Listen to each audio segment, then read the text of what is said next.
Okay, everybody, hello and welcome to the presentation. Happy Good Friday to you wherever you are in this brutal world. Hopefully it's been a good Friday for you. I did get to speak to Miss Wilma today. That was nice. She seems to be in good good spirits. So that's good. I was really happy, and I talked to her today, and so that I like that. She was laughing, and that's always a good thing. So we're very happy about that. And for those of you who don't know, Miss Wilma is a good friend of mine, and she's just been struggling a lot lately with her health. And so there we go. So I think she is going to be going to the rehab. And I forgot to push the button there. Okay, so let's get into the presentation, everybody. If you want to go to my website because you're really bored and have nothing else better to do, well, you can go to bishopjameslong.com, bishopjameslong.com. That is my website. There's a couple things, by the way. Well, let's get into the other business, the church's website. Okay, so already the trolls are coming in, so let's just go ahead and take care of this problem. Goodbye, trolls. Leave it there. You can't even troll. You can't even refrain from trolling on Good Friday. Boy, I tell you what, my spirit really irritates your demons, doesn't it? All right, so now sub chat only is on. Pity. If you want to go to the church's website, it's usocc.org. That is the church's website, usocc.org. Let me remind everybody, guys, we have tonight, we have our night prayer coming up. So we start at 9:50 p.m. Eastern Standard Time. That's when we start the chat. All right, Brenda. So the chat is at 9:50, and then our night prayer starts at 10 p.m. Eastern. You don't need anything. Everything's provided for you. You just be present. Just be present. And that will be wonderful. So if you want to participate in a Good Friday service, if you will, then tonight for night prayer, you're invited. I want to invite, if you would please also consider, we did get a wonderful donation recently from an anonymous that really helped us out tremendously on the retreat. We still need to raise some more money to catch up, but that really put us in a thank God, a blessing. So if you want to help us out, we have a big church retreat coming up next week. By the way, next week I will not be here. So next Friday there will not be a show because I will be at a retreat center, the church's retreat. It's a big celebration. There's going to be quite a few people there, which is good. And there's always expenses. So if you would help us out, that would be wonderful. You can go to usocc.org, click on the retreat button. And I just have not had time to update the website. I just haven't had time. I do 17 homilies a week. So I was trying to put the cash or the Venmo up there, but 17 homilies a week plus a show on Friday. Give me a break. So I don't have the time. But anyway, you can just go to usocc.org, click on the retreat button. And if you can make a donation, please do. Because we're still kind of behind, and so we're trying to play catch up. We don't get paid as clergy, and we pay for our own way, and it's expensive. It is expensive. So thank you guys for doing that, and thank you for helping the church community so that we can have a retreat. Retreats are not cheap, and then when people cancel, that brings a whole bigger issue. And so we've had a couple issues of like that. So anyway. usocc.org retreat. Thank you, guys. Today is Good Friday, and it is a very holy day, certainly. And normally, as you all know, I always do a paranormal show on Friday, for those of you who are new here. This is the only day of the week, one day of the week, just one, where I actually do a paranormal show. Every other day, every Monday through Friday, we have night prayer. Sundays and Wednesdays, we have Bible study, and then Saturday is open mic. So otherwise, it's every day. It's really kind of devoted to theology. So this today is dedicated to the paranormal. Now, because today is Good Friday, I kind of have a a tradition where I always present the miracle of the crucifixion. And I absolutely call it a miracle because it is a miracle. And we'll talk about why I believe that in a moment, where I will give you not only historical information on the crucifixion, but also the medical explanation of what Jesus actually endured when he was being crucified. You know, I have friends of mine that are not Christians. That's fine. If that's what they want, that's their right. But one thing that I'm very intolerant on are people who mock Jesus, especially on this special and holy day. Even if you don't believe that Jesus is the Messiah, the fact that you would mock a human being who endured suffering and pain that you and I could not even fathom. I mean, you can't even fathom. The crucifixion is not, it's not a quick ending. It is a very painful. And we're going to talk about why I also believe that the crucifixion, in my opinion, proves once and for all that Jesus was not just a human being. Impossible. Impossible. And I'll explain that as we get into this presentation. So again, folks, tonight we're going to talk about the crucifixion and the miracle of the crucifixion. And we're also going to talk about the Shroud of Turin. Now, what you see here on the screen here for you guys, and you guys on KGRDB, that is a Shroud of Turin. That is something that I purchased, a friend of mine, a priest, actually, friend of mine, when he was in Rome. And when the shroud was laid out and people were allowed to place items on the shroud, which therefore would be considered a relic. This was actually placed, for you guys, it's here. For you guys, it's there. That was actually placed on the shroud. So that is considered now a relic. Now, you guys can't see it, unfortunately, the picture, but for those of you on KGRDB and Facebook and all that, you guys can see this picture here. I'll show you. There. I was at an actual paranormal conference, and when I saw that from a distance, and I thought, I got to get it. I have to get it. It was just one of the most powerful pictures I've ever seen of Christ. However, in saying that, as awful as this picture is, it still doesn't really do the crucifixion justice. I think this is very much a PG version of the picture of the crucifixion. So again, I'll show you for those. I think that's more of a PG. I absolutely do not believe that even comes close to what the crucifixion actually was like. So that's what we're doing tonight. All right. And we're going to get into it. And then we'll get also into our Shroud of Turin and why I believe it. So tonight's presentation is really on the miracles.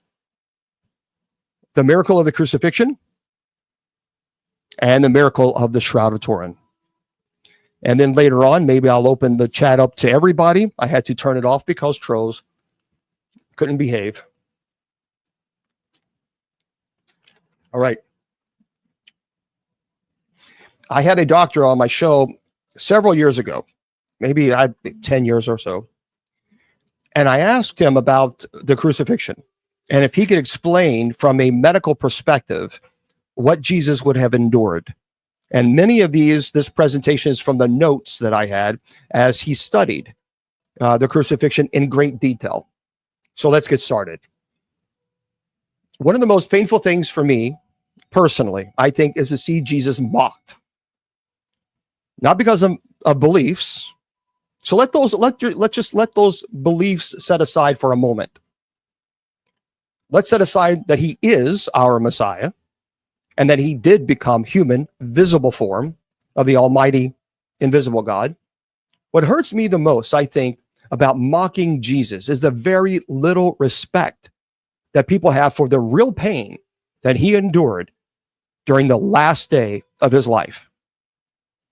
Now, there are people that's going to, because this story upsets people because they want to say it never happened. They are liars. There is unbelievable, 100% historical proof that Jesus absolutely was a person. We have historians, non-Christian historians from the first century who write about Yeshua of Nazareth, that many people claimed as the Christus, that people called him God, that people worshiped him, that he was crucified. So anybody who says that there is no historical documentation showing the proof of Jesus, they are absolutely idiotic. They are truly ignorant when it comes to history, because it is not, what they're saying is not true. Now, for those of you who would like to know the sources, because people always think now they're experts in sources, I'll be happy to share those sources with you to prove, in fact, that Jesus did walk the face of this earth. The first century Roman Tacitus, who considered one of the most accurate historians of the ancient world, mentioned superstitions, Christians, from Christus, it's Latin for Christ, who suffered under Pontius Pilate during the reign of Tiberius.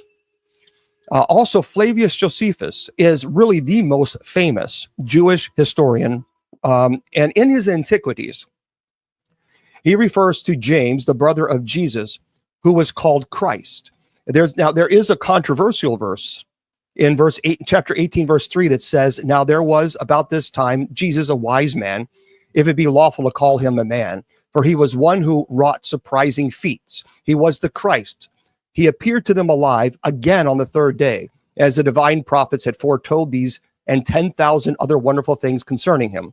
One version reads, "At the time there was a wise man named Jesus. His conduct was good, and he was known to be virtuous. And many people from among the Jews and other nations became his disciples." So we know that Flavius Josephus writes about Yeshua of Nazareth.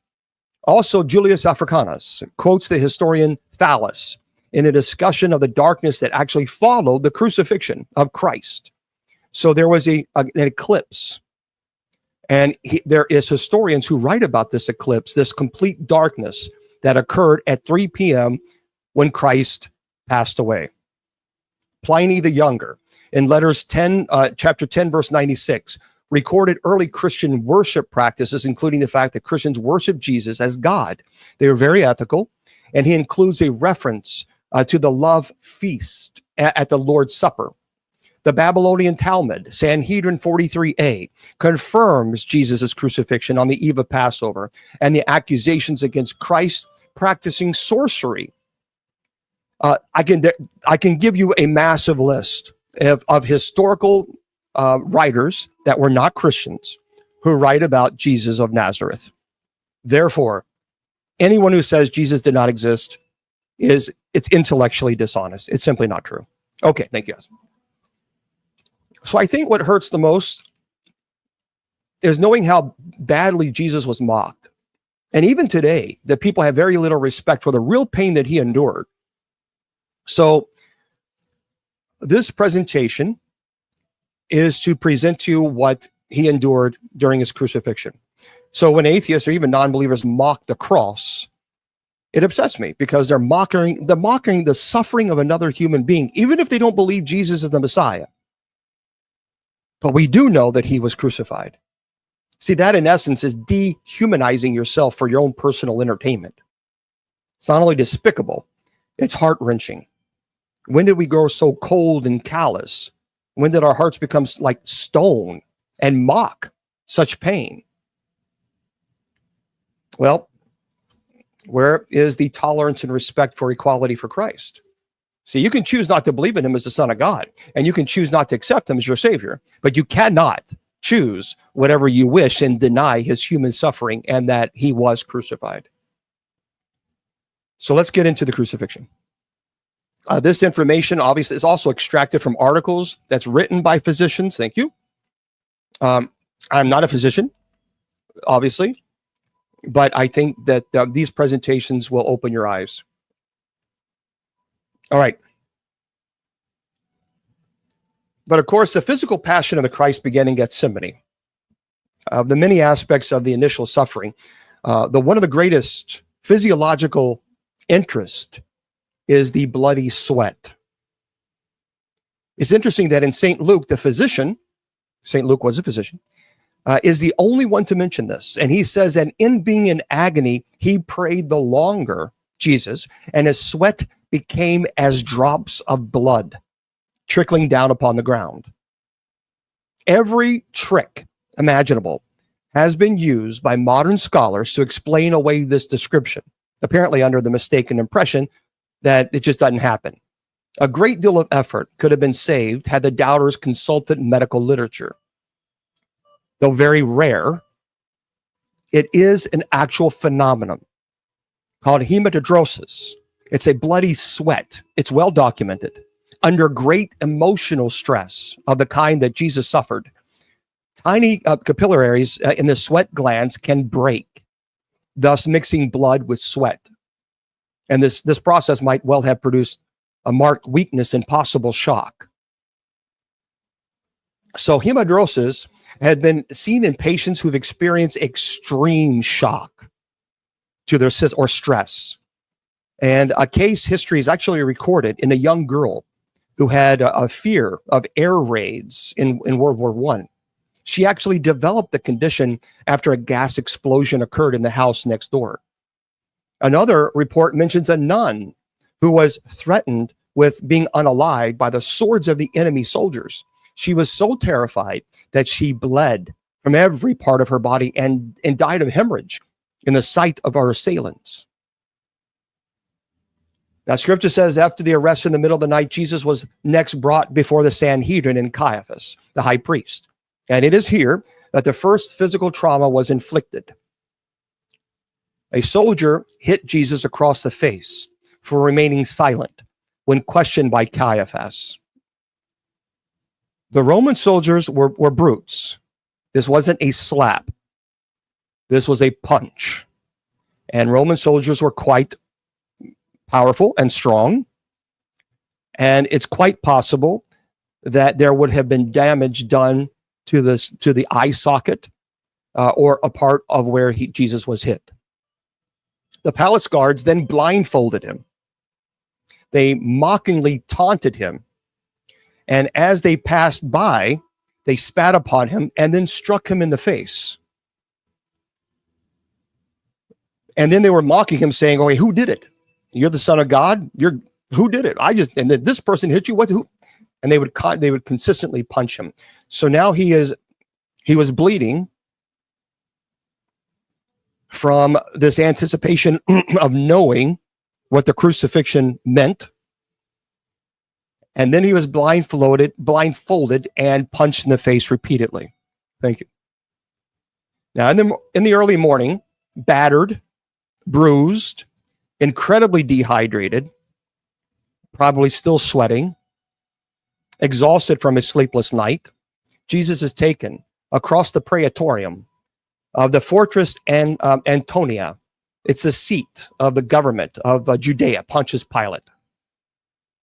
Now, I think you're obviously familiar with Pilate's action in attempting to pass responsibility to Herod. So Jesus apparently suffered no physical mistreatment at the hands of Herod. He was returned to Pilate. So Pilate is unable to convince the crowds of Jesus' innocence and orders Jesus, and of course they ordered him to be put to death. Some sources state that it was Roman law that a criminal that was to be crucified had to be flogged first. Others believe that Jesus was flogged first by Pilate in the hope of getting him off of a lighter punishment. The problem is this with Pilate's situation. So Pilate was not going to have Jesus crucified because Jesus was claiming to be the Messiah. Pilate really didn't care. That wasn't an offense so grave that you would crucify a person. They didn't care. What Pilate had to do was he had to crucify him. Once the Pharisees said that Jesus was claiming that he is the king of the Jews. Once you claim that you're the king, or that there was these people claiming that he said this, then there was that was an offense, that crucifixion, because that was an attack on Caesar. Pilate had no choice at that time. He had no choice. His hands were tied. He had to have Jesus crucified. This is why he asked, "Are you the king of the Jews?" Because that offense, then there was no choice. So in spite of his efforts, the Jews allowed Barabbas to be released, demand that Jesus be crucified. Because there was this belief at that moment that you could call upon someone to be released and then this person be crucified. Now, Barabbas he liked to start trouble, but they wanted Barabbas released. And then that is when Pilate said, well, they actually said in Matthew 27, "His blood be upon us and our children." So Pilate hands Jesus over to be flogged and crucified. Now, it is at this point that Jesus suffers a severe physical beating.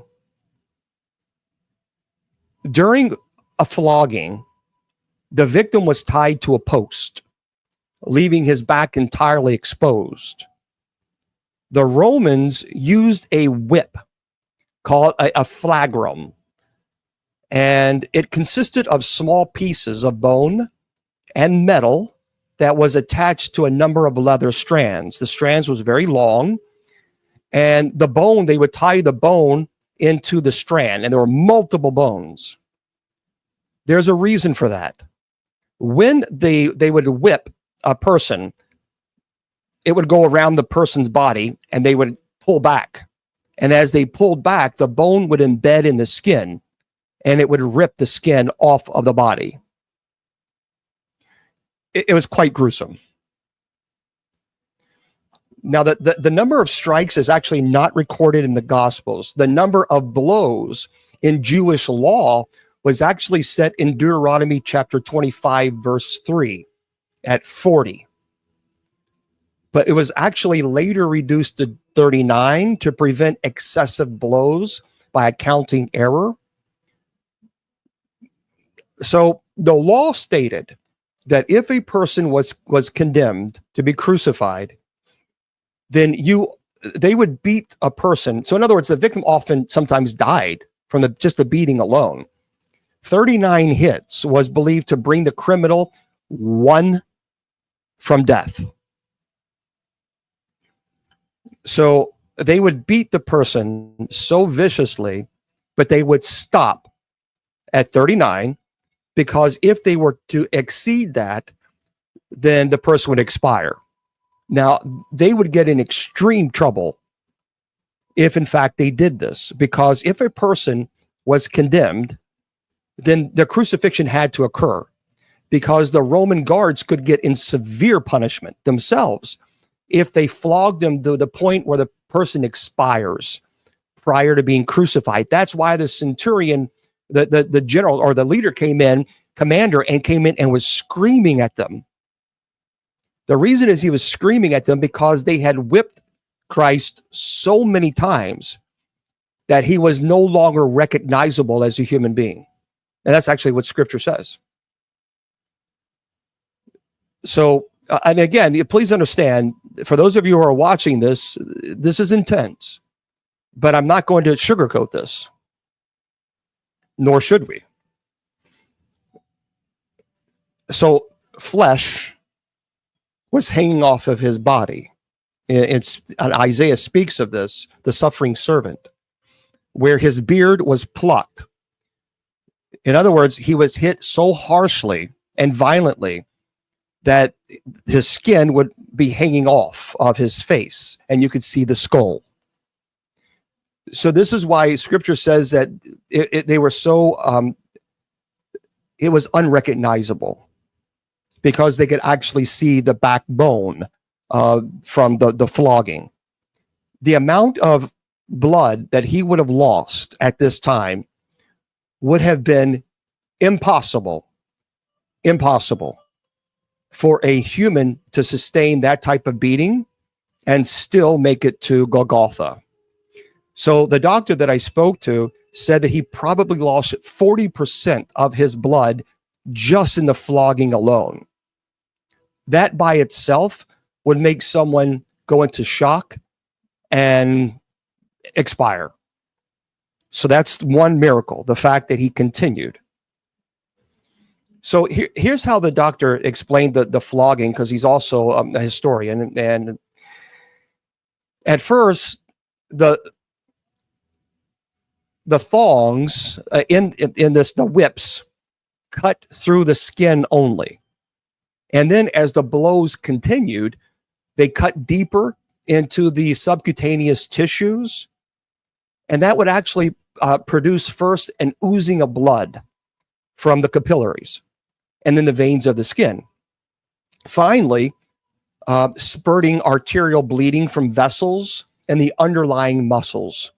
So as the skin would tear, then the bones would be embedded into the muscle itself, and the muscle would be ripped as they pulled it back. So we're not just talking about flesh being ripped, we're also talking about the bones being deeply embedded into the muscle, and the muscles ripped along with the flesh.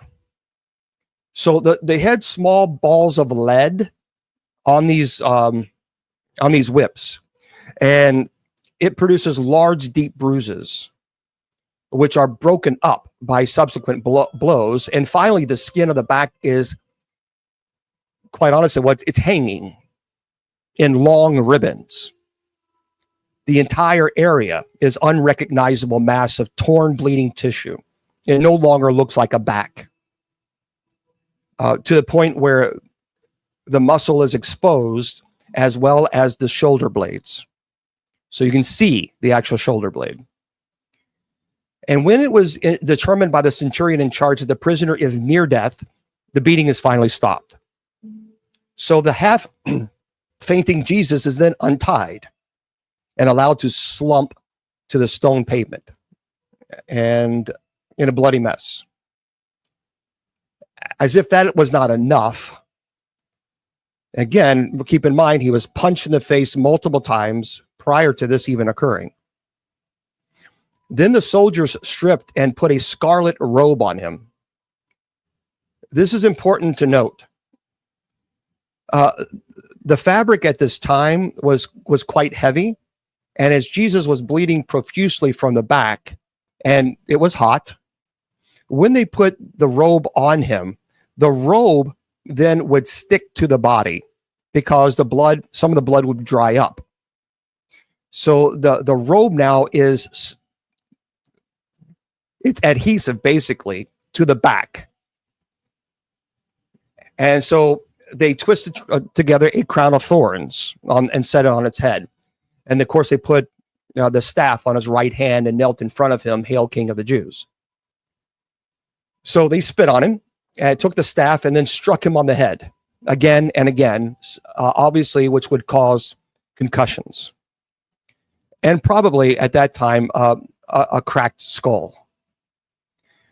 So he was then beaten by the Roman soldiers. They continued to beat him.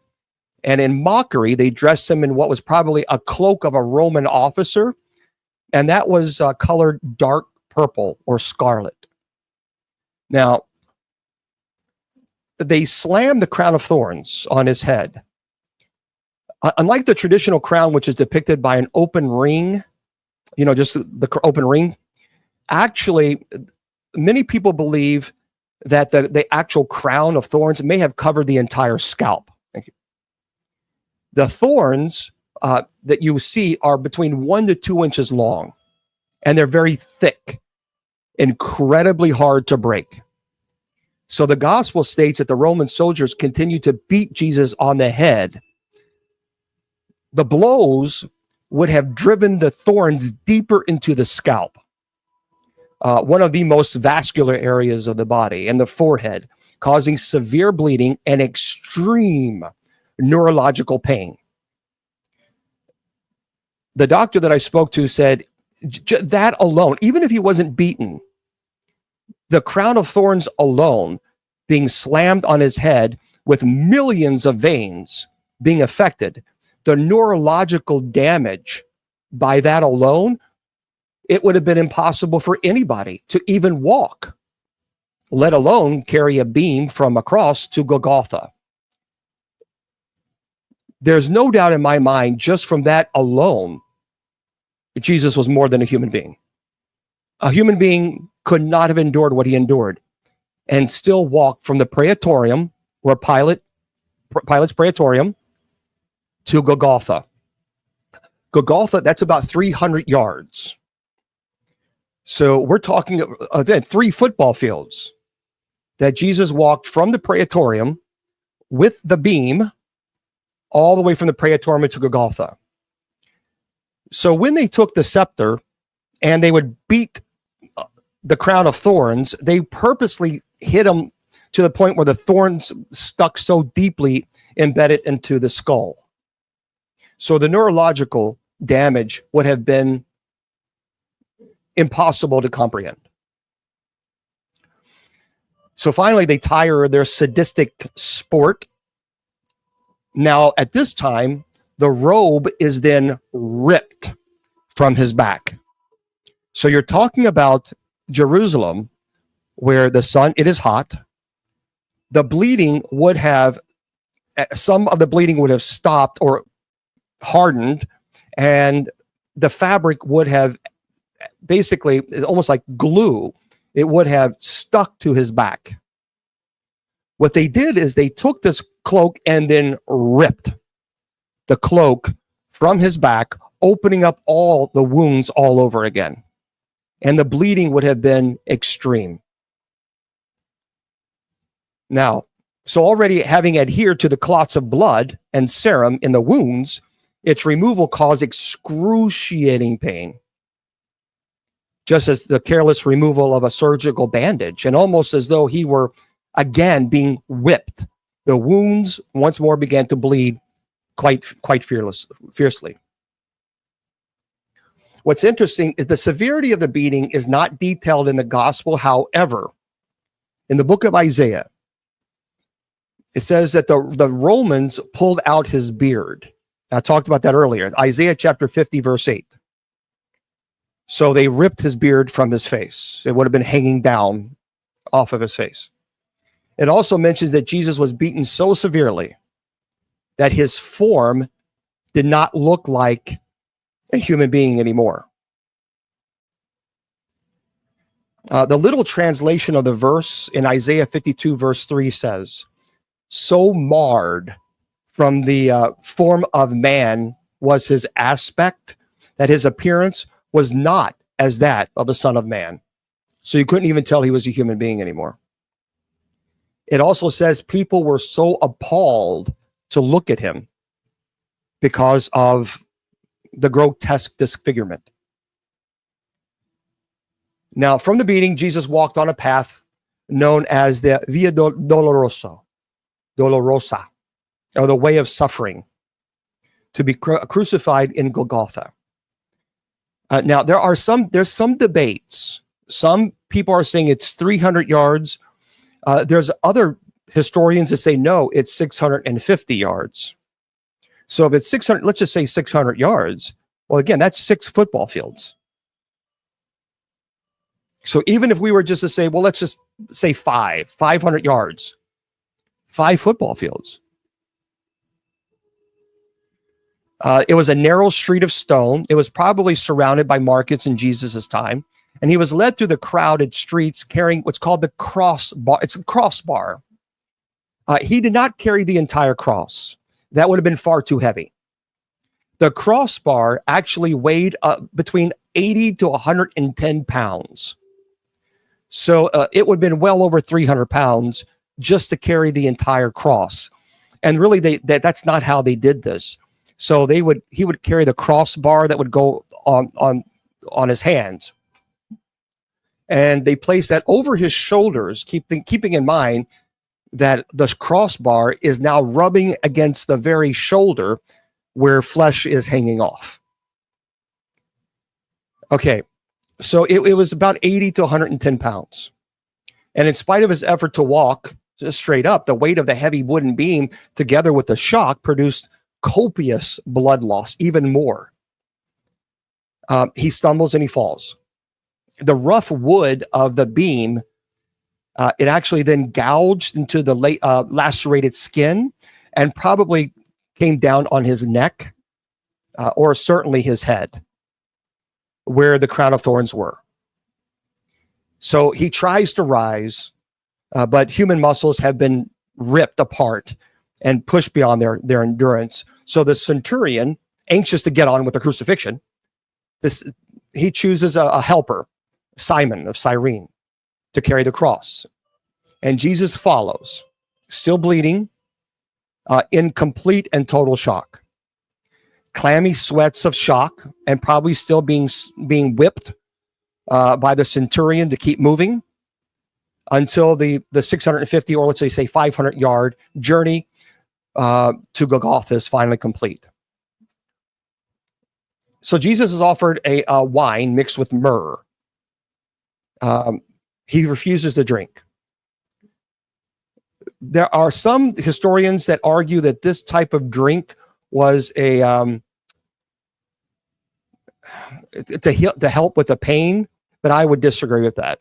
It doesn't make sense to me that the Roman soldiers are so vicious, and then all of a sudden now they're going to say, oh, now we feel bad.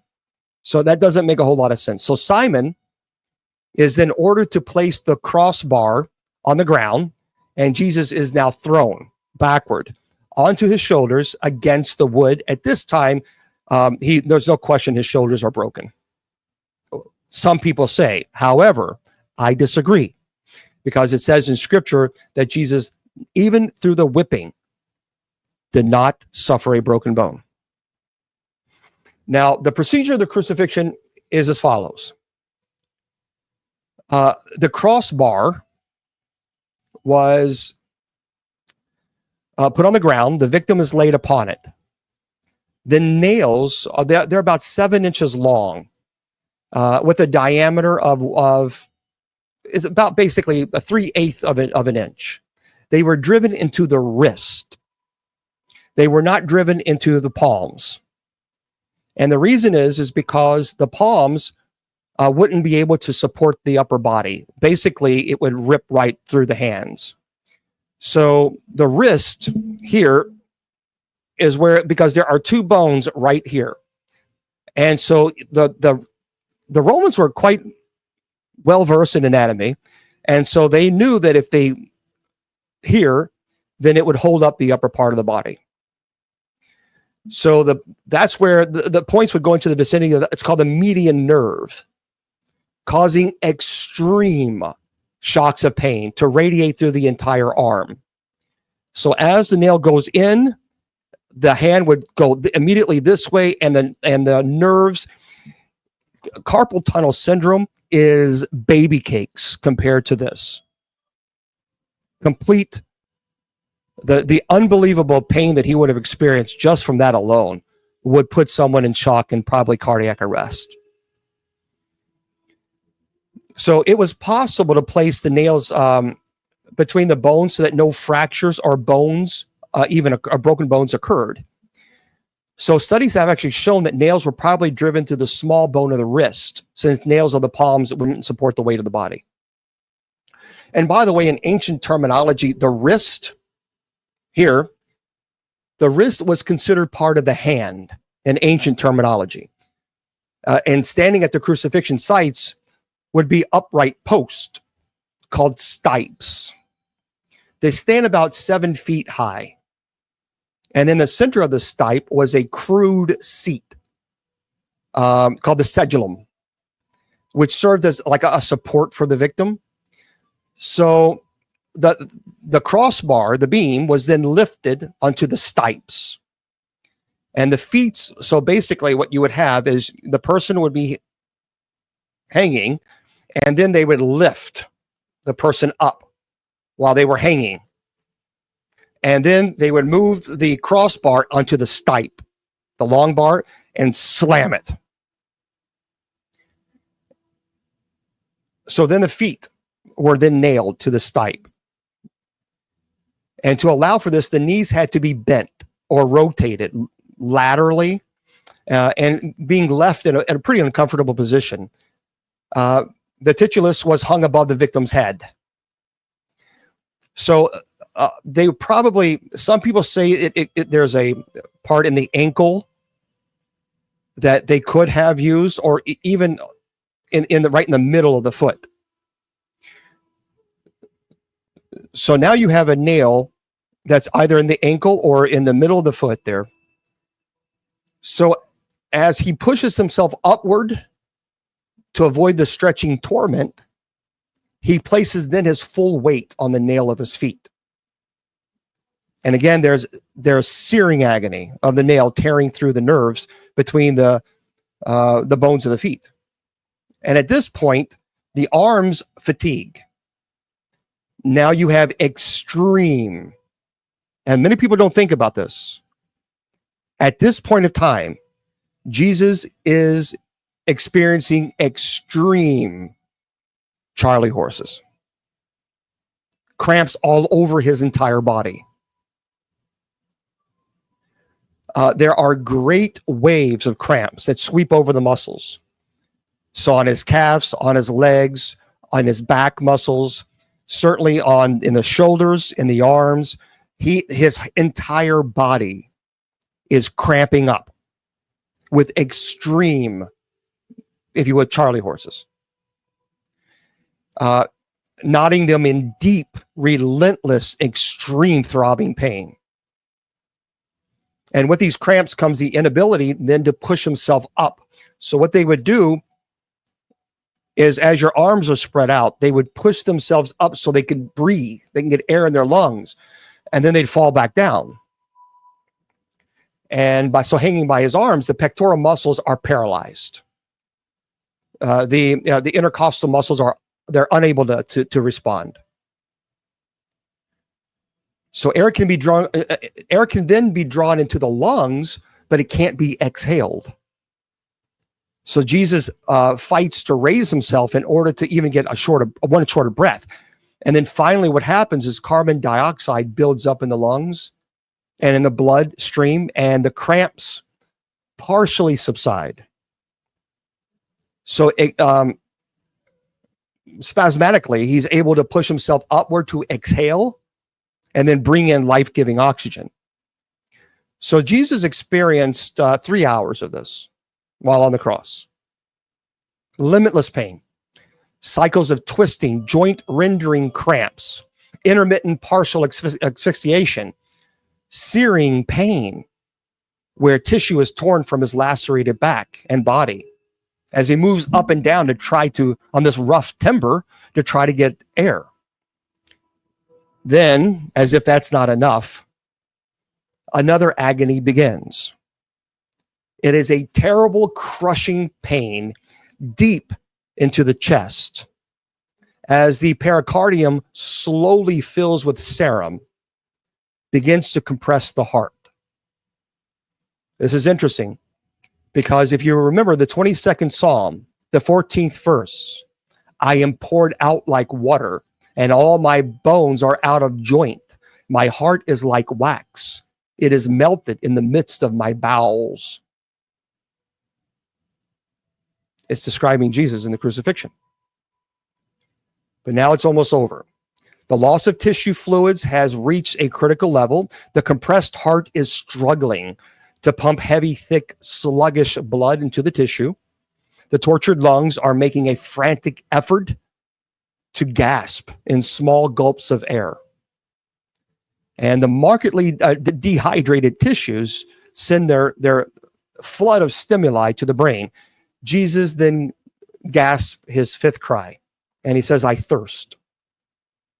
Now, one remembers another verse from the prophetic Psalm 22.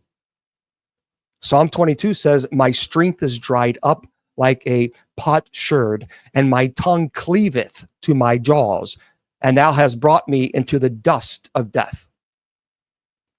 So a sponge that is soaked in posca, it's a cheap sour wine. That was the staple drink of the Roman legionnaires, is lifted to his lips, and he apparently doesn't take any of the liquid. So death by crucifixion would have come about in the following manner. The shallowness of breathing causes small areas of lungs to collapse. Decreased oxygen and increased carbon dioxide causes acidic conditions in the tissues. Fluid builds in the lungs, and that, of course, makes the situation worse. The heart is stressed and then eventually fails. So the slow process of suffering and resulting death during a crucifixion, I think, can be summarized like this. It appears likely that the mechanism of death in crucifixion was suffocation. The chains of events which ultimately led to suffocation are as follows. With the weight of the body being supported by the sagellum, the arms were pulled up, and this caused the intercostal and pectoral muscles to be stretched. Furthermore, movements of these muscles was opposed by the weight of the body. With the muscles and the respiratory thus stretched, the respiratory bellows became relatively fixed, and the victim was forced to raise the body off the sagellum, thereby transforming the weight of the body into the feet. And when the pain became unbearable, the victim again slumped down on the sagellum with the weight of the body pulling on the wrist and again stretching the intercostal muscles. Thus, the victim alternated between lifting his body off the sagellum in order to breathe and then slumping down on the sagellum to relieve the pain in the feet. And eventually he became exhausted and he lapsed into unconsciousness so that he could no longer lift his body off the sagellum, the seat. And in this position, with the respiratory muscles essentially paralyzed, the victim suffocated. And due to the shallow breathing, the victim's lungs began to collapse in small areas, causing hypoxia. And fluid build up in the lungs. And under the stress of hypoxia, the heart fails. And there are several different theories on the actual cause of death. One theory states that there was a filling of the pericardium with fluid, which put a fatal strain on the ability of the heart to pump blood. Another theory actually states by a medical expert says that Jesus died of cardiac rupture. So the actual cause may have been a multifactorial, event. So now the body of Jesus is in extremes, and he can feel the chill of death creeping through his tissues. And this realization brings out the 6 words: "It is finished." And his mission of atonement is completed. And when one last surge of strength, he once again presses on his torn feet against the nails, straightens his legs, takes a deeper breath, and utters the 7th and last cry, "Father, into thy hands I commit my spirit." Now, to confirm that the victim was dead, the Romans inflicted a spear wound through the right side of the heart. So they knew exactly what they were doing. They were piercing the heart. And when pierced, a sudden flow of blood and water came out of Jesus's body. The medical significance of the blood and water has been a matter of debate. One theory states that Jesus died of a massive myocardial infarction in which the heart ruptured, which may have resulted from his falling while carrying the cross. Another theory states that Jesus' heart was surrounded by fluid in the pericardium, which constricted the heart and caused death. And the physical stress of crucifixion may have produced like a fatal cardiac arrhythmia.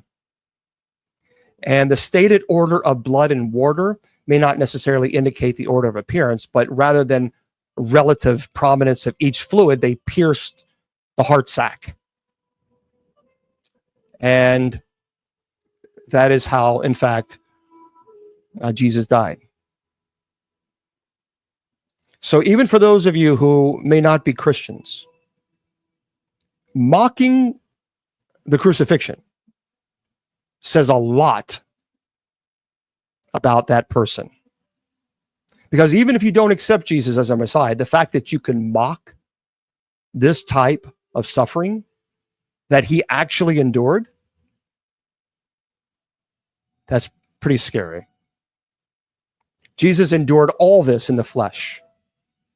So at the very least, I think even if you're not a Christian, show respect for the sanctity of life And even if you can't do that, then quite honestly, I don't believe there's any humanity left in a person. So that is what the crucifixion, as from a medical perspective, it's pretty intense, as you can see. Now, let's talk about the Shroud of Turin, which you guys can see here, and you guys can see right there. Well, right there. Again, a friend of mine, a clergy friend of mine, placed this on the Shroud of Turin when it was on display. So that was actually placed. The Shroud of Turin, there is absolutely, without question, no doubt in my mind, none, that the Shroud of Turin is legitimate. 100%. No one can convince me otherwise, and I'll tell you why. So let me explain, for those of you who don't know what the shroud is. The Shroud of Turin is a long linen cloth made out of flax and measures about 14 feet long. Thank you, Joe. And 3.5 feet wide. It bears the faint image of a bearded crucified man with blood stains that match the wounds of the crucifixion Jesus suffered, as all reported in the Gospels. It has been in Turin since 1578, well over 400 years. And prior to that, it was in France for another 200 years in 1356. It has been preserved and revered for centuries as the actual burial cloth that's wrapped around Jesus that's recorded in the Bible. It was owned at 1450 to 1982 by the Royal Savoy family until the former king of Italy, Umberto II, passed away and willed it to the Catholic Church.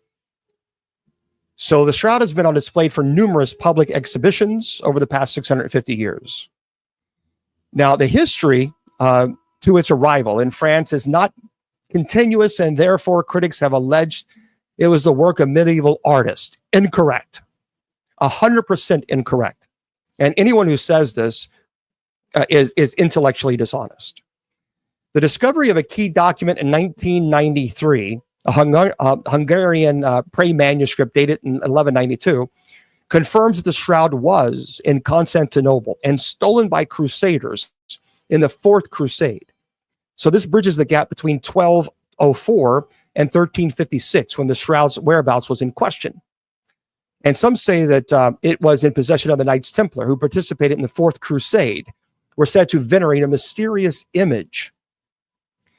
Now, the finding is monumental because it validates a historical trail to at least to the year 544, when the image, not made by hands, was discovered in Edessa in southern Turkey. It became the genesis of a Byzantine Orthodox icon, images of Christ that followed. Now, 2 coins were minted in 692 under the reign of Emperor Justinian II. And they were the first coins ever minted with an image of Christ and appear to be based on the shroud image. And in 944, the cloth was taken from Edessa to Constantinople. And the sermon delivered by Gregory, the archdeacon, clearly describes a full image on the linen. In the 11th century, Greek chronicle John painted a picture of the same event as part of an illustrated manuscript. It clearly shows the general of the army presenting a long linen cloth with an image on it to the Emperor Romanus I.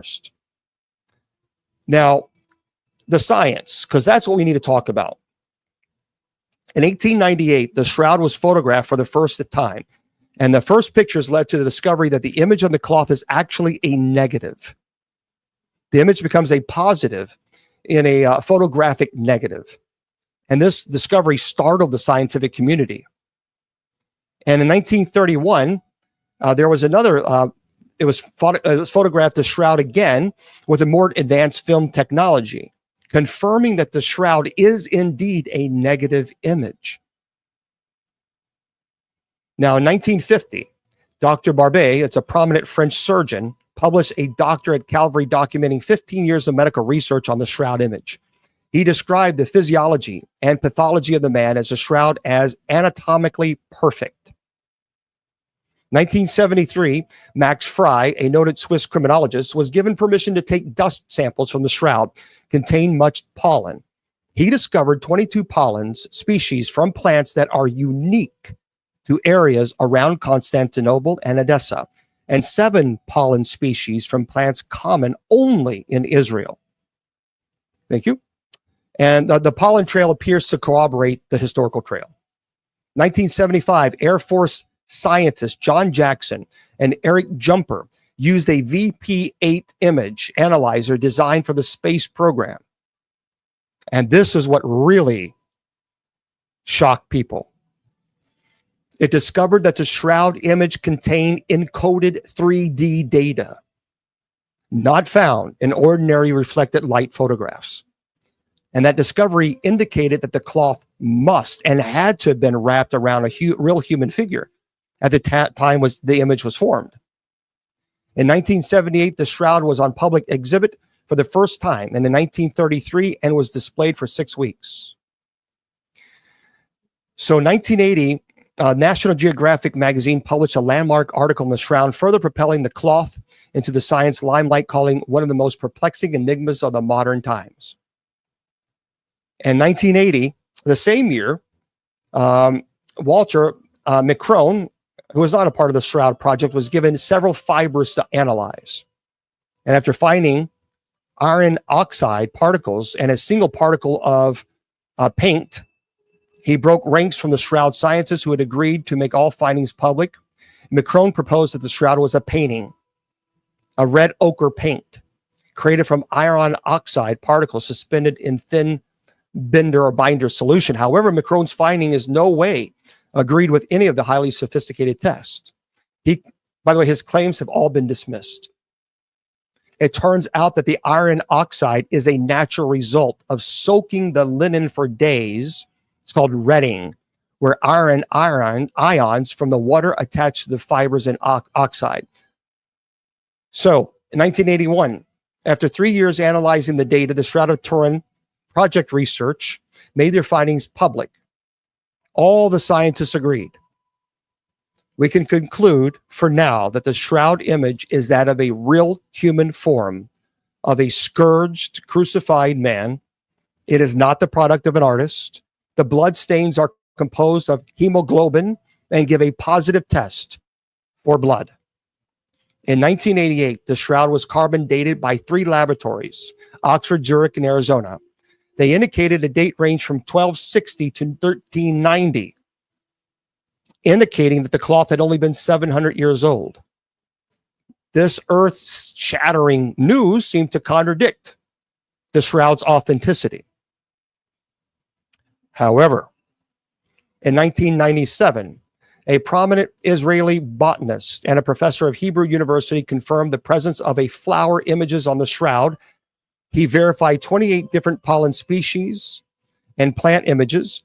Many are from plants that grow only in Jerusalem. 2002, the Shroud was restored to remove charred debris from the fire in 1532. This is what they're not telling you regarding the 1988, or in this case, when they said it was dated in 1260. In 2002, the Shroud was restored to remove charred debris from the fire in 1532 to aid in the cloth's preservation. So all the burns and patches from 1532 fire were removed. The Shroud was attached to a new backing cloth as well. In 1997, and certainly in 1988, the particle that they took from the Shroud was the repair that was done to that caused the fire. There was a fire in a monastery, and the outer parts of the Shroud was burnt, and nuns repaired that, and they took that fabric from the Middle Ages, not the middle part that was not burnt. So in 2004, a textile expert revealed that the stitching of a seam on the Shroud that nuns, that ruins the entire length, known as the side strip, is typical of Jewish burial shrouds found in Israel. 2004, chemical research on the image fibers offers clues as how the image was formed. The entire cloth, is covered with a razor-thin layer of carbohydrates that adhere to the linen after being soaked in soapweed detergent as part of an ancient manufacturing process. Something has interacted with this carbo layer, resulting in a discoloration of the cloth near or in direct contact with the body. And in other words, something miraculous happened that the image of the body caused this image to be on this cloth, an extreme light and extreme power source of some kind. So where the image then appeared on the cloth. 2005, thermal chemist Ray Rogers followed upon a new spectroscopic data showing that the material on the corner cut for carbon dating may be different from the rest of the shroud. He obtained thread samples from C14 corner and thread samples from the interior shroud. Additional microchemical and spectroscopic tests showed the samples were not the same. Results published in a peer-reviewed journal confirmed the initial concerns. The cut for C14 data appears to be from a medieval reweave instead of the original shroud. So in other words, as I just mentioned, when they do the carbon dating the first time, they carbon date it from the outer garments. And absolutely, because it was damage to the shroud in the 15th century. But the radiocarbon sample was not part of the original cloth of the Shroud of Turin. The radiocarbon date was thus not valid. So the carbon labs violated the original sample. And 3 samples were cut. And ignoring caution from archaeologists, they cut the sample from the most handled area of the cloth, which again showed 15th century. In 2011, European researchers were able to replicate the depth of the coloration of the shroud image using 40 nanosecond burst from a UV laser. It's the first time any aspect has ever been reproduced using light. In 2013, researchers with a university in Italy, using multiple samples from other linens of a known range to the area 3000 BC, were able to develop a predictable rate of chemical and mechanical decay. Comparing fibers from the shroud, they determined that the shroud was estimated date range of 280 BC to 220 AD. So therefore, the actual burial cloth was not in the 15th century. It's actually dated 280 BC to 220 AD.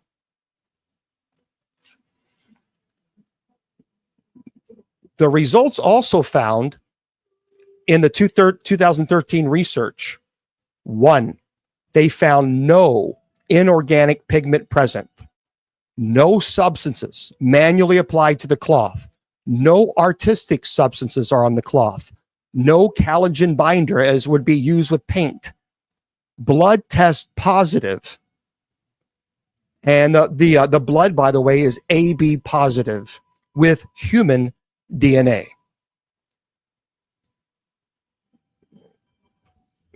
Which is absolutely conclusive. So the Shroud of Turin conforms to what is known about the first century Jewish burial practices using a single linen shroud. Strips of linen were only used to tie the hands and feet. The textile analysis indicates an ancient origin. Threads were hand spun, and the cloth is pieced together in narrow bands, with each hank of yarn individually bleached. All indicate an origin earlier than the Middle Ages.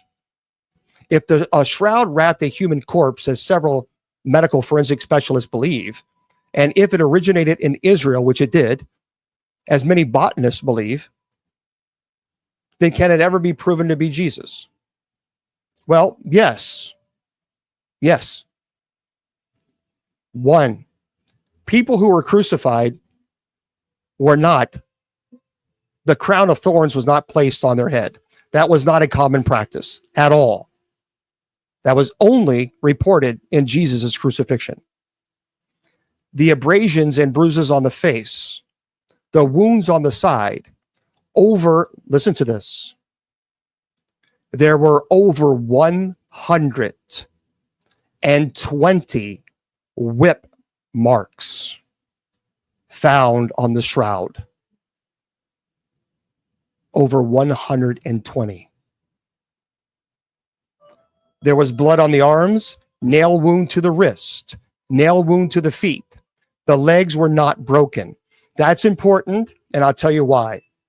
Most of the times, what the Roman guards would do, the soldiers, is they would break the legs of the person who was being crucified.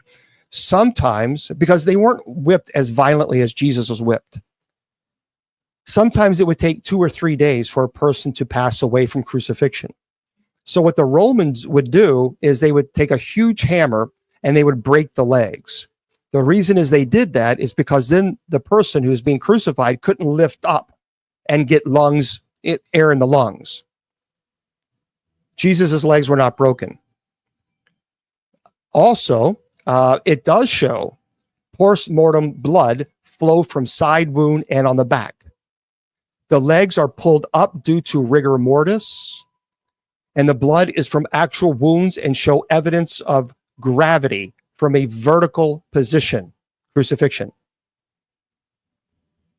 So there's no question in my mind, based on the science alone, on what I've just presented to you, that one, the carbon dating originally was flawed because they took it from the outer garments of the shroud. And again, as I explained, in the Middle Ages, it was kept in a monastery and there was a fire. The outer part was fixed. It was repaired in the Middle Ages. But the actual shroud itself is a 3D image. Even if you were to argue that this was fake, one, there is no paint. There's no paint found on the shroud. None.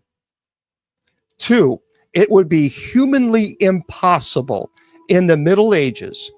They did not have the technology to do a 3D image as you see on the shroud. They didn't have it. It didn't exist. And even just now, today in the 21st century, we have that technology. That technology didn't exist. So what was miraculous about the shroud is, number one, it shows all the wounds that Jesus endured. It absolutely shows the crown of thorns placed, you see, no question, on the head. And the scourging on over 120 whips, scourging. What is so profound about this image is that a burst of light, as the scientists explain, that a burst of light had to be so intense and hot that there is no way to actually explain that type of energy, that this 3D image was then placed on this shroud. So from there, and absolute from that perspective alone, no doubt in my mind, there is no doubt in my mind that the Shroud of Turin is 100% the burial cloth of Jesus. It would not have been the burial cloth of anyone else, because no one else in any of the historical documents of crucifixion is showing that anybody else was beaten as viciously as Christ was, especially with the crown of thorns. Nobody. And that, my friends, is your presentation on the crucifixion. Yeah, the crucifixion, when you look at it and you break it down, you see the unbelievable agony. Again, the agony in the garden alone. You know, Jesus experienced a profound spiritual anguish. And I can't even imagine. And not only that, but obviously betrayal. So now you're sweating blood because you know what's about to happen, and then one of your closest friends that you love betrayed you. It's just unbelievable, unbelievable. So that, my friends, is our presentation, and hopefully, I'll turn on the chat. I'm kind of concerned about that. be nice, TikTok. Just be kind. Don't be rude. And then we'll let everybody chat. Okay? All right.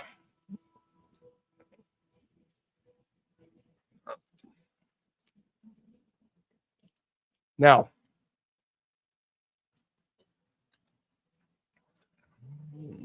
yeah. Oh, I'd like to see that. I'd like to see that, Kathy. Kathy says an AI picture of Jesus. They use the technology from the Shroud to create. Oh yeah, yeah, yeah. I've seen that as well, and pretty intense. All right, thank you guys, and don't forget. I want to remind everybody that, and we're not finished. We still have some the show to continue. This Sunday at 6 p.m. Obviously, it's Easter, and I'm going to have mass, but it will only be on TikTok. It's at 6 p.m. Eastern Standard Time. So if you I know some people may not have a church community, you're more than welcome to join us. We would love to have you. Thank you, Alexander. You're more than welcome to join us this Sunday. It is our Bible study. We have Bible study at 8 p.m. Eastern. So if that's Bible study on Easter and Mass. So absolutely, Maria. Yeah. Yeah, no question. Okay. Yeah, a lot of people want, and I know today, look, I get it. Today is Paranormal Fridays. And we'll get back to our paranormals, but today obviously is a special day. I also want to make this announcement, and this is a big announcement. I am fascinated. This is just me, but I'm fascinated with life in North Korea. Well, not hell that we're thinking about. So Christ descended into Hades, basically those who have passed on prior to Jesus appearing. So I'm really very intrigued with people who live in North Korea and the whole North Korea regime, and because you see people crying at funerals, and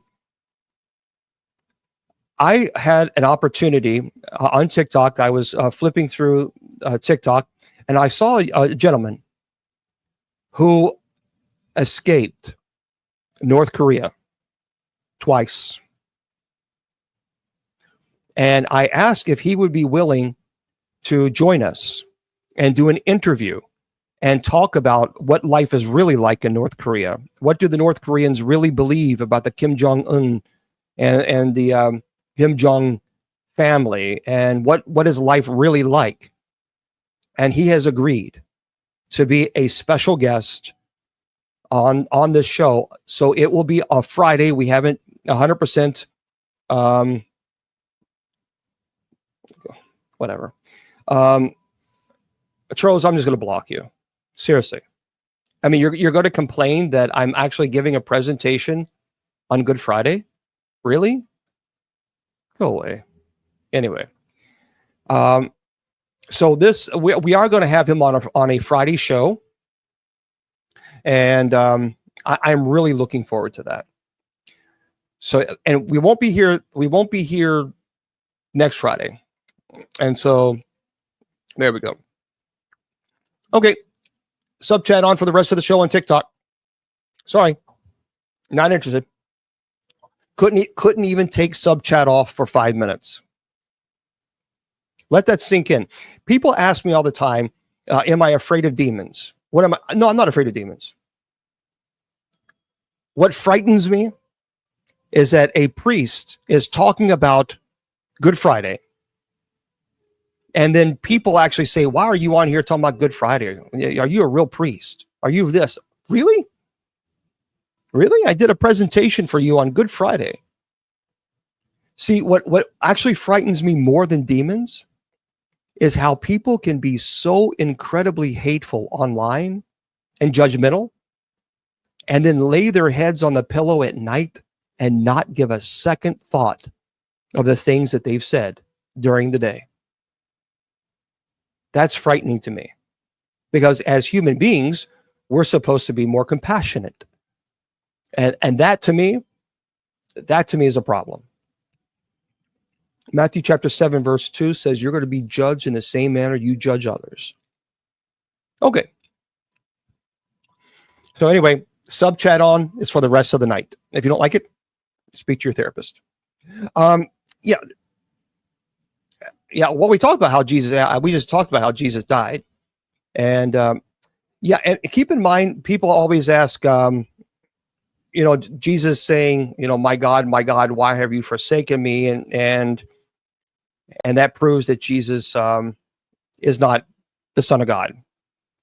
No, not at all. No, actually, that's incorrect. Jesus was praying. Jesus was praying. Yeah, some people don't know this. We know he was praying. Psalm 22. My God, why have you forsaken me? That's how it starts. My God, why have you forsaken me? Why are you so far from saving me? So far from my cries of anguish. My God, I cry out by day, but you do not answer. By night, I find no rest. And it continues, and it continues. Many bulls surround me. Strong bulls of Bashan encircle me. Roaring lions, they tear their prey, open their mouths wide against me. I am poured out like water. All my bones are out of joint. My heart has turned to wax. It is melted within me. My mouth is dried up like a potsherd, and my tongue sticks to the roof of my mouth. You lay me in the dust of death. Dogs surround me. Pack of villains encircle me. They pierce my hands and feet. All my bones are on display, which they were, as he was flogged. People stare and gloat over me. They divide my clothes among them and cast lots for my garment, which they did. But you, Lord, do not be far from me. You are my strength. Come quickly to help me. Deliver me from the sword, my precious life from the power of the dogs. Rescue me from the mouths of the lions and save me from the horns of the wild oxen. And then it continues. All the rich of the earth will feast and worship. All who go down to the dust will kneel before him. Those who cannot keep themselves alive, posterity will serve him. Future generations will be told about the Lord. They will proclaim his righteousness, declaring to a people yet unborn, he has done it. Psalm 22, he was fulfilling prophecy. Psalm 22. He was praying. Not only praying, he was fulfilling prophecy. In Psalm 22, it describes everything that Jesus endured. And it ends with, he has done it. Okay. Oh, yeah. I'm not worried about the trolls. I have sub chat only on. And sub chat only is going to remain on for the rest of the night on TikTok, because I'm not going to allow people who are demonically influenced to come in here and disrespect this very special and holy day. Yeah, there's a lot of people. Some people say that the centurion said, truly, this is the Son of God. Or this was the Messiah,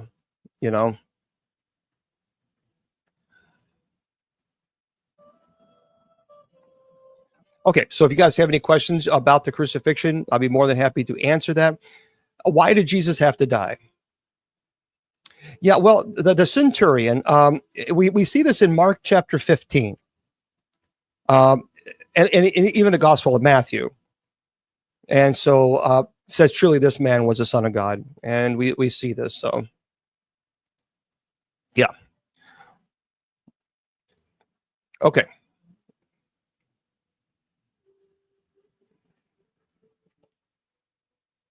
What is this? Hold on one second. Bear with me. I'm trying to look through them. I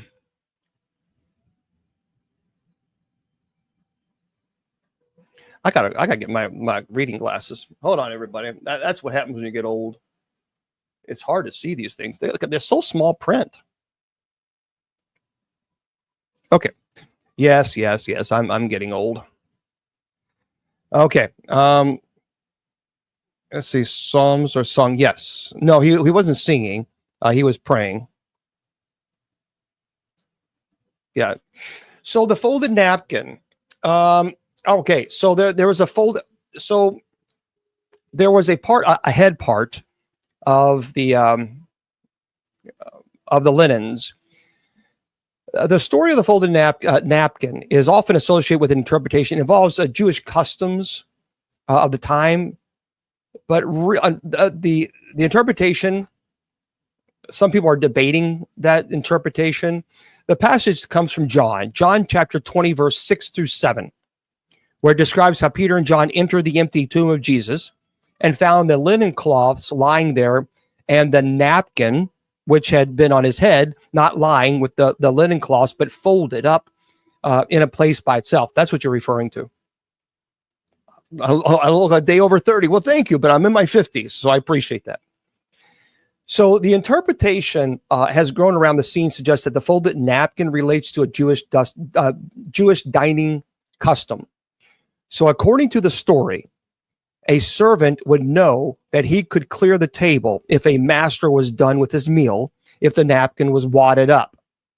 However, if the master left the table and folded the napkin, it meant that he was coming back and the servant would not touch the table. Thank you.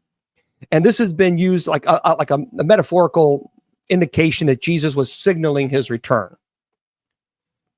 But the customary interpretation does not have a really strong basis in historical documentation by a lot of historians. The Gospel of John does not elaborate on any such symbolic meaning. The focus might be on demonstrating that Jesus' resurrection was ordered and deliberate, as opposed to like a chaotic, hasty event. But it is an interesting. I do understand the history there. So sin. All right. So let me answer the question. Why did Jesus have to die? God must deal with sin because of his holy and just nature. He has no option to ignore sin, or even to forgive sin without an appropriate penalty being paid. Sin has a very steep price that someone has to pay. And the payment is a sacrifice. And fortunately for us, a proper sacrifice appeases God's wrath. But also, it's a covenant that God made. And God always completes the covenant. So God did for a time employ the animal sacrifice system to appease the covenant. However, that was only a temporary system. It was never intended for eternal solution for our sins. Hebrews chapter 10 says this. It was actually a type of sacrifice to help prepare the minds and hearts of those who would eventually trust in God the Savior. So the animal sacrifice is no longer a viable option for paying the cost of sin. God could have chosen another course of action instead of Jesus' crucifixion. But in order to forgive our individual sins, now come to think of it, there is an optional way to attempt to pay for our sins. We simply ignore the responsibility to our Creator God, and when our life is complete, we'll be sentenced to eternal punishment. So since the people who chose this method are imperfect, their sacrifice is imperfect. The cost of the sins will never be paid, which is why the sacrifice is eternal punishment, separated. So Jesus' sacrifice is the only way. So Jesus' crucifixion and sacrificial death is the sole eternal solution for a person's sin. God required a perfect sacrifice to pay the price for all sins. So God the Son, who is also the Son of Man, is the only person qualified to pay the cost of sins. He was the unblemished Lamb. He had no sin nature, nor did he ever commit a sin. He was and still is the unblemished Lamb. Jesus told him, I am the way, the truth, the life. No one comes to the Father except through me. So Jesus' crucifixion was sacrifice enough to pay for all sins ever committed in the history of the world. So theoretically, every person in history could have been forgiven for their sins based on Christ's crucifixion and sacrificial death. And it's sad that very few people accept that. Yes, on the third day. Now, a lot of people argue that the resurrection is just nonsense. Well, no. Well, it says Jesus descended into hell, but technically it's not hell that we're thinking of. It's Hades. It's the abode. Basically, it's where people who have passed away and they were at rest in Abraham's bosom, and prior to the Messiah coming, and then the Messiah then preached to them. But we're not talking about the eternal hell at fire dam. We're not talking about that hell. So here's what I know. Here's what I know for a fact.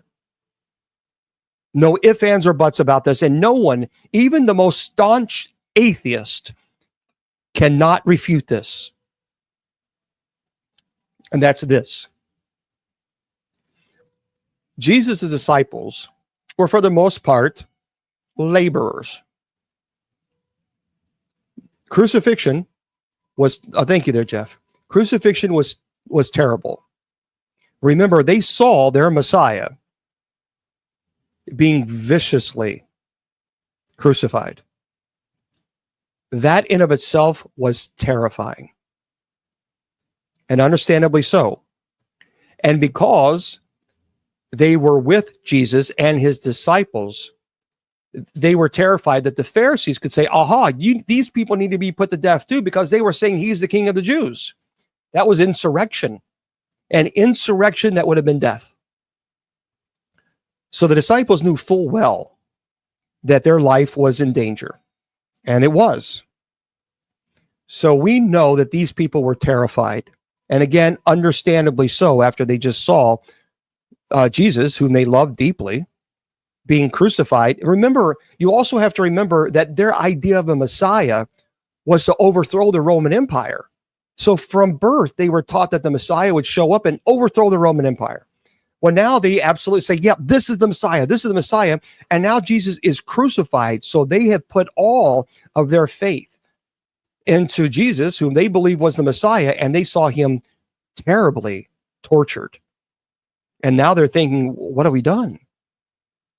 Now they're going to come after us. But here's what I say this. Something miraculous happened. Some amazing miracle happened on Sunday, where these very same men that were terrified, and understandably so, thank you, they were something so miraculous happened that they then walked out and started preaching that Jesus rose from the dead. They knew full well the moment they did this, they signed their death certificate. They knew it. And my friends, we'll talk on Sunday about their deaths. And it's pretty barbaric. And they knew full well what was going to happen. But something miraculous happened. And Scripture, thank you, Donna. And actually, Scripture says over 500 people saw the resurrected Jesus. Now, here's the deal. Here's what I find fascinating. And I want to say this too. Anybody who tells you that Jesus somehow survived the crucifixion, that is the most idiotic, intellectually dishonest thing anybody could possibly say. That goes beyond, that's an ignorance on a level that I'll never understand, because that's not true. Jesus couldn't, first of all, the Roman soldiers wasn't going to allow that to happen. They couldn't. Because if in fact Jesus survived the crucifixion, the Roman soldiers would have been put to death. So there was no such thing. There is a 0% chance. And even, let's just say, even for some crazy, even conspiracy theory out there, that somehow Jesus did suffer and he did struggle and he was crucified and somehow he managed to survive the crucifixion. There is no way that Jesus would have been able to walk a couple days later. That's just idiotic. That in of itself is just, it's so illogical. Even if we just entertain the ridiculous notion that somehow Jesus survived the crucifixion, he wouldn't have been able to walk. His feet were nailed to the cross. So it is preposterous. It's so intellectually dishonest for anyone to even entertain that idea. That to me is just that's beyond ridiculous, unbelievable. But this is what we do know. We do know that Jesus died. And we do know that he was pierced in the side. That in of itself, he couldn't have survived. I mean, you're piercing the heart sac. You're not going to survive that. So even if somehow, which is ridiculous, he survived the crucifixion part, he wouldn't have survived that. If you pierce the heart sac, even in today's time, you're dead. So we know that for a fact. Jesus died on the cross. No ifs, ands, or buts. Something happened. Something happened on that Sunday where these men that were terrified walked out and said they saw the resurrected Christ. And they knew at that moment that was it. They knew they were, oh, thank you. They knew they were next. So there you go. So that's the answer to that question. And I'm trying to, but listen, here is a really interesting, there's, again, just to even to entertain the idea that Jesus somehow survived the crucifixion. First, that in of itself is just so ridiculous, but nonetheless. Right. I mean, infections he would have received. Yeah, you understand. But listen to this. Let me hear what, let me tell you what this article. This is by T.K. Randall. The Garden of Eden allegedly lies beneath the Great Pyramid of Giza, engineer claims. Dr. Borisov, thank you, believes that he has pinpointed the whereabouts of Adam and Eve's biblical paradise. Thank you, guys. Thank you, Dustin. The precise location of the Garden of Eden continues to remain a topic of debate and intrigue among historians. Thank you, guys. And religious scholars.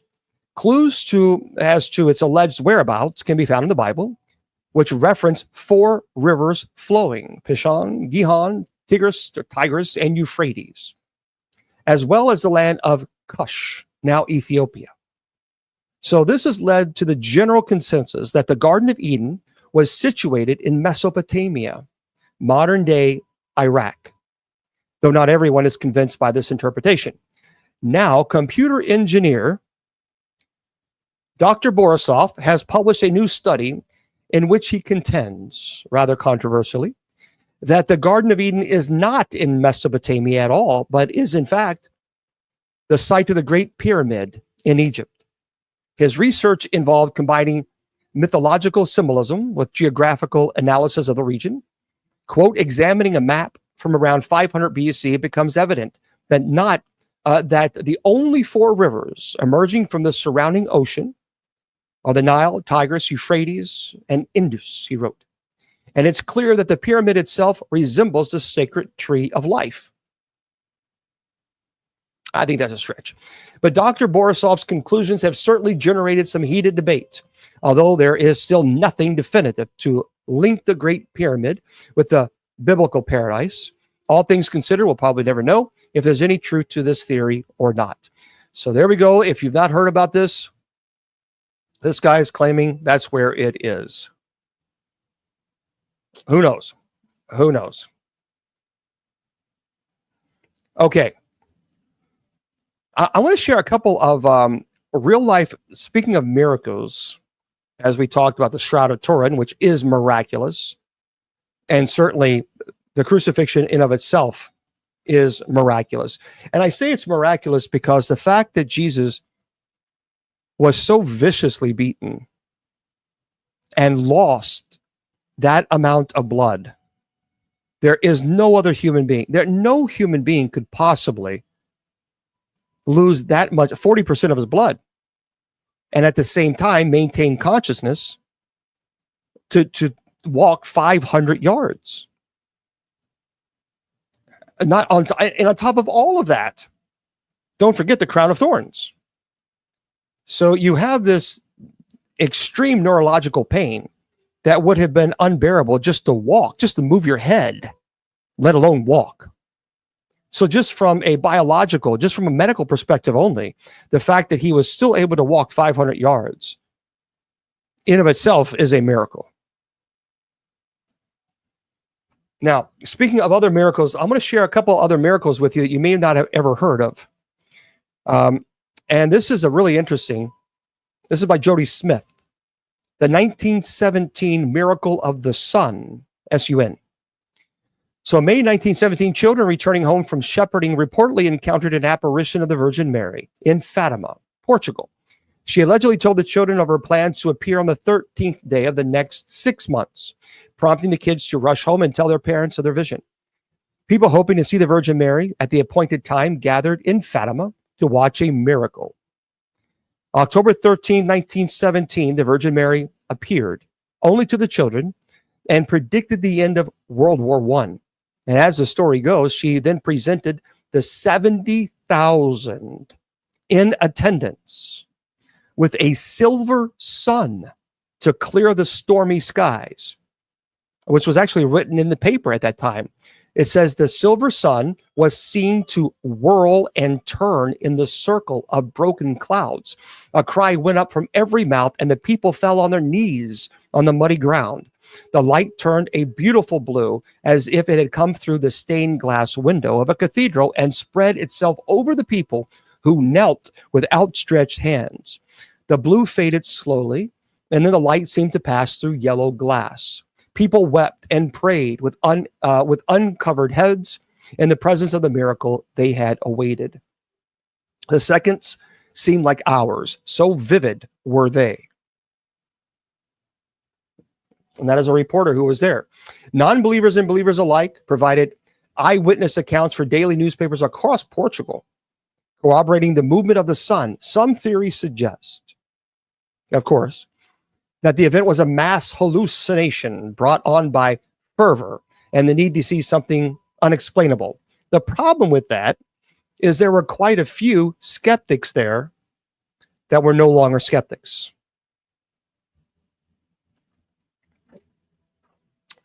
There's other miracles, the incorruptible bodies of saints that never decay. In the early 20th century, saints known as incorrupt were discovered with preserved bodies. Some of these saints decomposed after their final resting places become unsealed, allowing everyday microbes and contaminants to end their time of untouched perfection. Still, believers in the miracle of incorrupt saints stay undeterred in their faith, feeling assured that God blessed his servants with bodies that remain in pristine condition after death. Now, coinciding with the church's decision, wherein the scientific discoveries that most of the saints underwent a mummification process as part of their preparation for burial.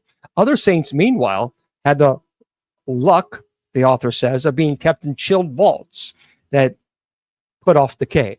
But a number of saints were scientifically proven to have no special condition in their final resting place, nor any preparation to preserve them after burial. Saint Zita received a full examination via intra-body camera by scientists working under pathologists of the University of Pisa. They found no sign of post-mortem cuts or preservation methods on or in the corpse. And at least 3 other saints are also inexplicably preserved. So Blessed Margaret of Savoy, Saint Savina Petrilli, Saint Ubald of Gubbio. Also, there is a miracle of Our Lady of Lourdes and the healing water, which is, I believe, absolutely is a miracle, no question.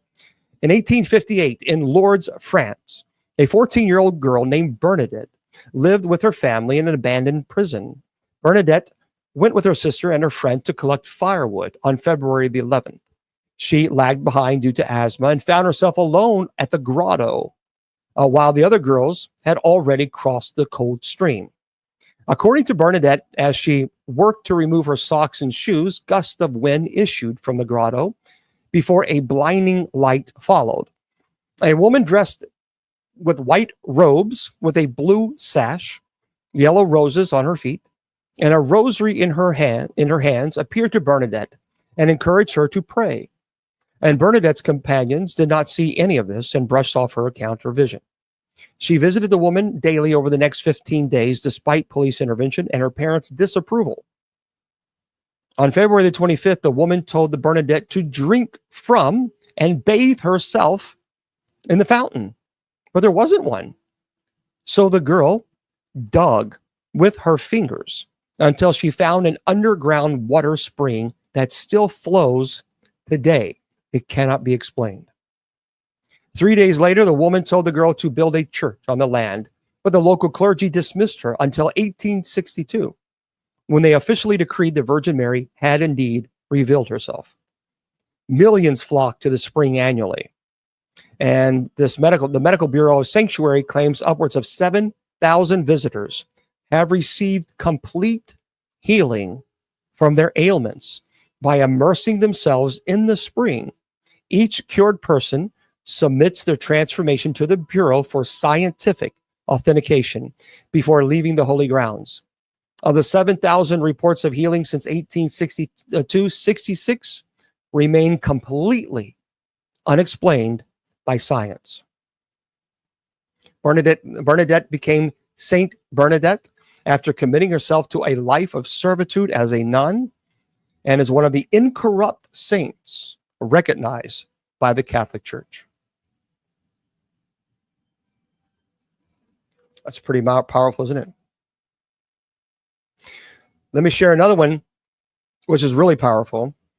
At the Catholics, we believe in a term called transubstantiation. Transubstantiation means we believe that the communion, the host, is the true, the full humanity and divinity of Christ. So there was a miracle. The consecrated host refers to some people as wafers in Holy Eucharist.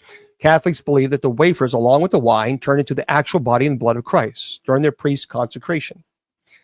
And the wafers reside, we call them, the Eucharist, in a tabernacle until retrieved for Holy Eucharist or other designated times outside of Mass.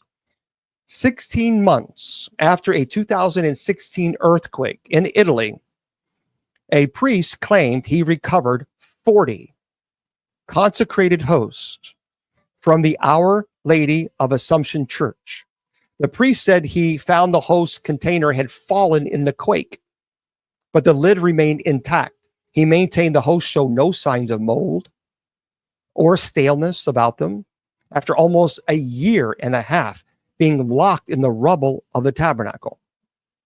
And the nuns who made the host confirmed nothing but flour and water was in the wafers. That's unbelievable. And we'll do one more.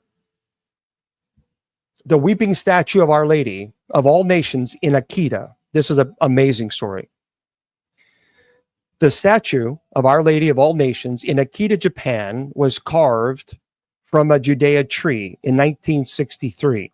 The miracle attached to the figure relates to the deaf sister Saint Agnes, who reportedly saw bright lights and angels near the statue's altar in June of 1973. During prayer before the Virgin Mary statue, stigmata appeared on Sister Agnes' hands and recurred for 3 weeks. According to the story, Sister Agnes returned to the statue of Our Lady of all nations to pray and heard the Virgin Mary speak. Sister Agnes continued praying in front of the statue, and it revealed its own stigmata in its carved hands. After this, the statue began to sweat a rose-scented liquid that the nuns of the order collected.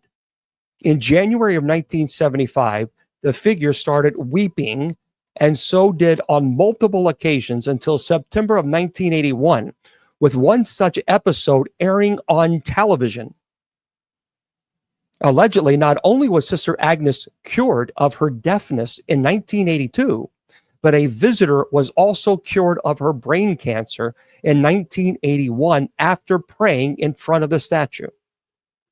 By the way, the liquids the statue produced underwent scientific testing by 3 different researchers starting in 1975. The first professor at Akita University determined the samples were blood, sweat, and tears. The sweat and tears were type AB, and the blood was type B. The second test, performed by a forensic scientist who was not a believer, gave the same results. A later examination revealed the fluids, the fluids to be type A and AB, and the blood type O. But unfortunately, the samples had allegedly become contaminated after the handling of time throughout the years. But we know for a fact through scientific, because everybody's science. Okay, they did scientific testing. And the samples that were collected from the statue, and they actually collected them, sealed them when it was, they have this on recording. They actually, because people say, well, they could have faked it. They actually did it, sealed it, and then sent it off, immediately gave it to the scientists to test. So there was no faking it. There was no, well, we'll pick our finger or poke our finger and put, nope. They actually collected it in a vial. The scientists took it from them, and they did the testing, and it was actual blood, sweat, and tears. That is unbelievable. Unbelievable.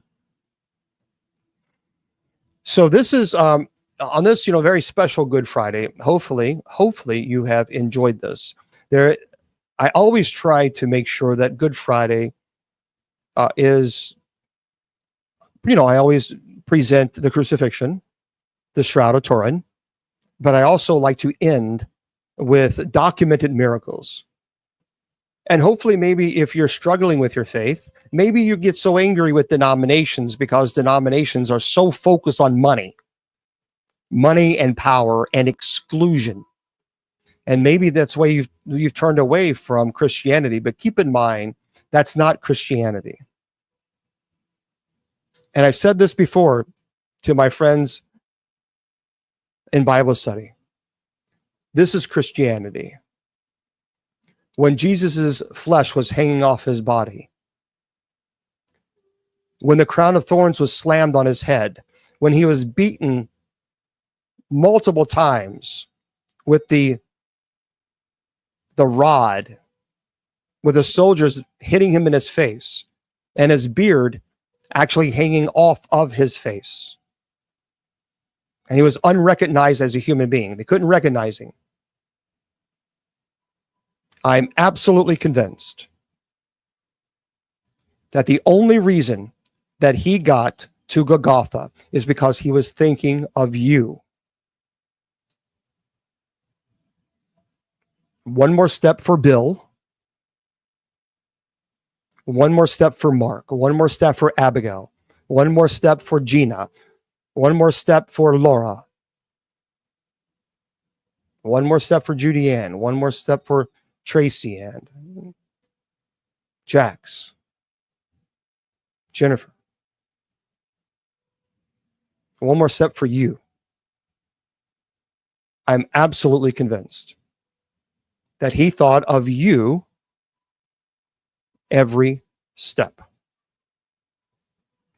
For those of you who are listening to this on podcast, I say good night to you and have a wonderful evening.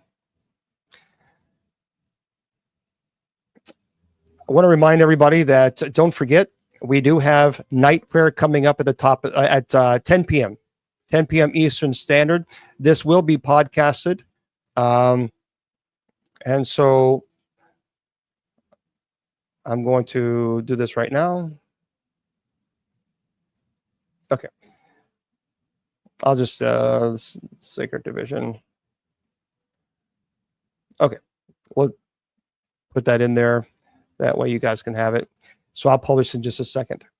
So anyway, at 10 p.m. Eastern Standard Time, TikTok, I'll be with you guys in just a second. Remember, at 10 p.m. Eastern, we're going to come right back on air for night prayer. So please join us for that. My friends on Facebook and YouTube and Twitter and Twitch, Instagram, and KGREDB, remember I always say to you, your value does not decrease based on someone's inability or refusal to see your worth. Jesus has already told you and convinced you through his crucifixion and resurrection that you are priceless, and never let anybody tell you or convince you otherwise.